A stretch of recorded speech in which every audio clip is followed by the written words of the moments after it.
اور یہ ایسا مبارک مہینہ ہے جس میں مومن کا رزق بڑھا دیا جاتا ہے۔ روزہ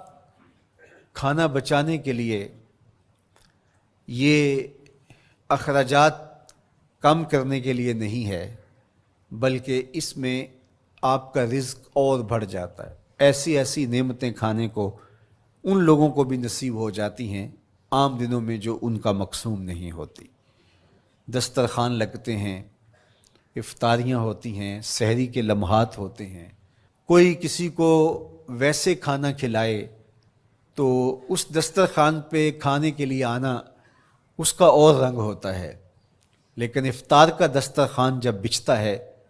اور لوگ جب اس کے اوپر آتے ہیں، امیر بھی آتے ہیں، غریب بھی آتے ہیں، تو اللہ کی دی ہوئی نعمتیں جو دسترخوان پہ پڑی ہوتی ہیں ان کو اٹھاتے ہیں، کام و دہن کی تسکین کا سامان کرتے ہیں، عزت نفس بھی مجروح نہیں ہوتی اور طرح طرح کی نعمتیں کھانا بھی دستیاب ہو جاتی ہیں۔ تو یہ ایک مہینہ ہے مواسات کا، اس میں رزق بڑھ جاتا ہے، غرباء تک بھی اللہ کی نعمتیں وہ پہنچتی ہیں جو عام دنوں میں ان کو میسر نہیں ہوتی، اور امراء بھی نعمتوں کا لطف لیتے ہیں، نعمتوں کا مزہ انہیں آتا ہے، اس لیے کہ بھوک کاٹنے کے بعد جب ان کو نعمت میسر آتی ہے تو پھر انہیں احساس ہوتا ہے۔ جو شخص ہر وقت سیراب رہتا ہے تو اس کو کیا پتا کہ شدید بھوک کے بعد کھانے کا لطف کیا ہوتا ہے۔ سخت پیاس کے بعد میٹھا اور ٹھنڈا مشروب جب رگوں کو تر کرتے ہوئے معدے تک پہنچتا ہے تو اس کی تراوت، اس کی ٹھنڈک، اس کی لذت، اس کا کیف و سرور، اس کی عذوبت کس طرح راحت بخشتی ہے۔ اسی لیے میرے اور آپ کے آقا و مولا نے ایک دوسرے مقام پہ ارشاد فرمایا، للصائم فرحتان، فرحۃ عند فطرہ و فرحۃ عند لقاء ربہ۔ روزے دار کے لیے دو خوشیاں ہیں، ایک خوشی اسے تب ملتی ہے جب وہ روزہ افطار کرتا ہے، وہ لمحے مسرتوں کے ہوتے ہیں، ایک روحانی احساس ہوتا ہے، اتنا لمبا دن، اتنا سخت دن، گرمی کی شدت، مالک تیرا شکر ہے لمحہ اختتام پہنچا اور یہ اتنا لمبا دن تیرے حکم کی تعمیل کرتے ہوئے بسر ہو گیا۔ ایک تو روزہ کھولتے ہوئے وہ ایک سرشاری ہوتی ہے، وہ ایک لذت ہوتی ہے، روحانی تسکین ہوتی ہے۔ آج کل وہ افطار کے دسترخوان لگتے ہیں تو جس طرح ہمارے سارے معاملات جو ہیں وہ ملوث ہو گئے ہیں ریا سے، تصنع سے، اس طرح افطار بھی ایک فیشن کے طور پہ فروغ پا رہی ہے۔ تو اس میں امراء کو اور شخصیات کو بلایا جاتا ہے اور ایسے لوگ کثرت کے ساتھ ہوتے ہیں جن کا روزہ بھی نہیں ہوتا، تو پھر ظاہر ہے رسماً تو اتنی دیر تک وہ کچھ نہیں اٹھا سکتے جب تک اذان کی آواز نہیں آتی، افطار کے لمحے نہیں آتے۔ تو اس وقت جو روزہ دار ہوتا ہے جب وہ مشروب لے رہا ہوتا ہے، جب وہ کوئی لقمہ اتار رہا ہوتا ہے، تو اس کی جو فرحت ہوتی ہے، اور جس نے روزہ نہیں رکھا اور وہ بھی افطار کے دسترخوان پہ بیٹھا ہے،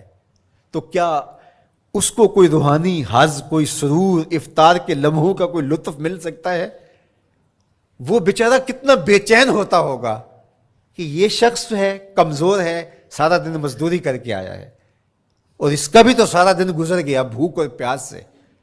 اور میں صحت مند ہوں اور سارا دن ٹھنڈے ماحول میں رہا ہوں اور مجھے توفیق نہیں ملی،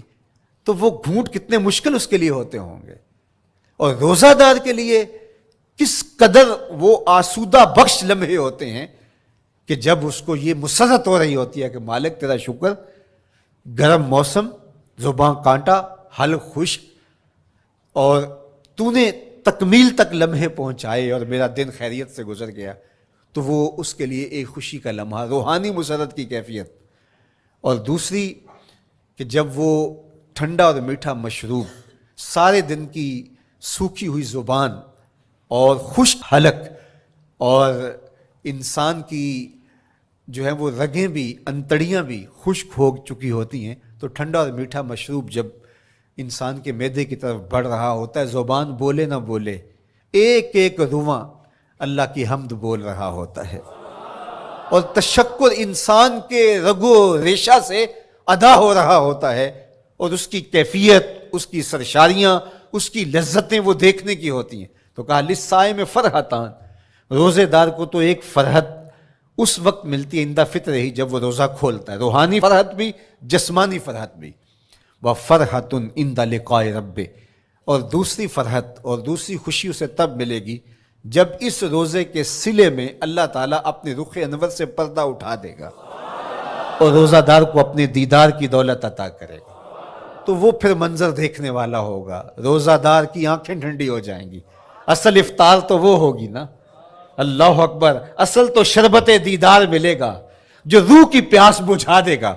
جو من کی بھوک مٹا دے گا۔ تو کہا للصائم فرحتان، فرحت عند فطرہ و فرحت عند لقاء ربہ، روزہ دار کے لیے دو خوشیاں ہیں، ایک خوشی وہ ہے جب اس کے جسم کی پیاس بجھتی ہے، اور ایک خوشی تب ملے گی جب روح کی بھوک مٹے گی، جب من کی پیاس بجھے گی، اور پھر وہ سرشاریوں کے عالم میں دیکھتا ہی چلا جائے گا، اور وہ سیراب ہی نہیں ہو پائے گا کہ میں ان دو آنکھوں سے دیکھ رہا ہوں، کاش کہ لوں لوں دے مڈ لک لک چشمہ، ایک کھولا تے ایک کجا ہوں۔ وہ اس آرزو میں ہوگا کہ میرا رواں رواں آنکھ بن جائے اور میں اس دیدار سے فیضیاب ہوتا چلا جاؤں۔ تو وہ کیا لمحے ہوں گے، وہ کیا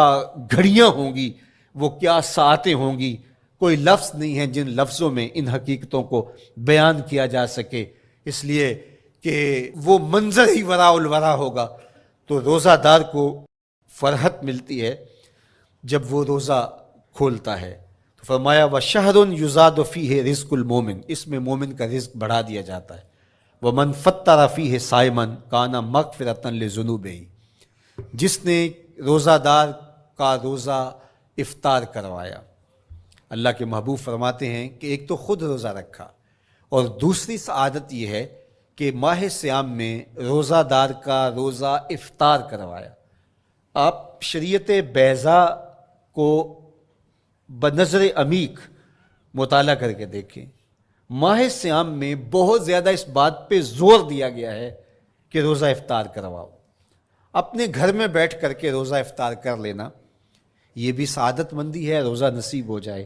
لیکن اس بات پہ بہت زور دیا گیا ہے ماہ صیام میں کہ ایک ماحول پیدا ہو، لوگوں کو افطار کروائیں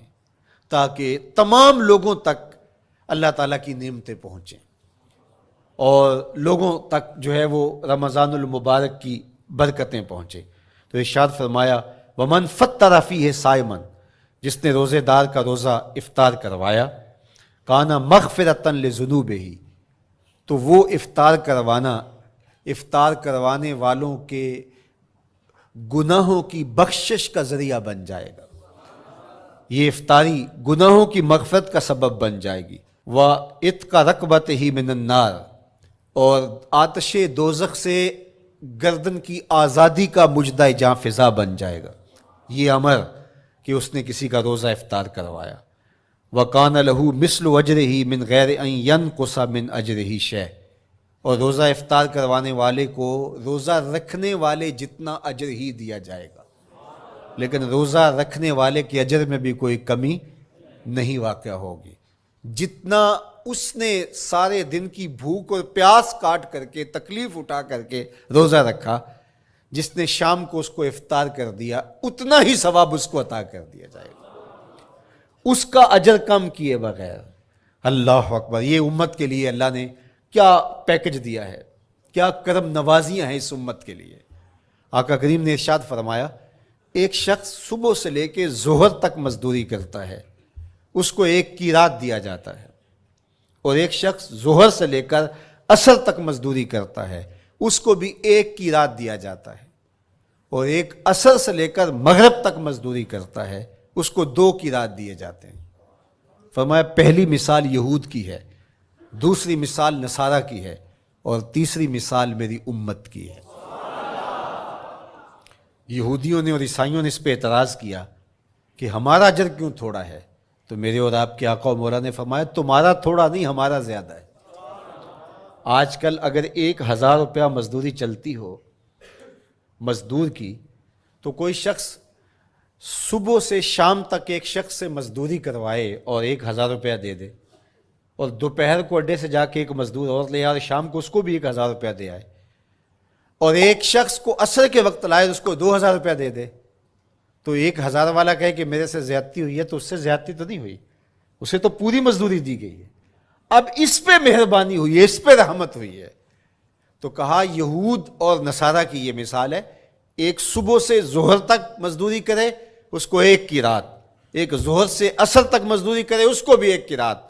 اور تیسرا بہت تھوڑا وقت عصر سے مغرب تک مزدوری کرے اس کو 2 قرات۔ کہا یہ امت محمدیہ علی صاحب الصلوات کو دیا گیا نور ہے۔ تو ایک شخص نے سویر سے لے کر شام تک روزہ رکھا، بھوک کاٹی، پیاس کاٹی، سخت شدت کی گرمی سہی، اور ایک شخص نے شام کے وقت اس کو روزہ افطار کروا دیا۔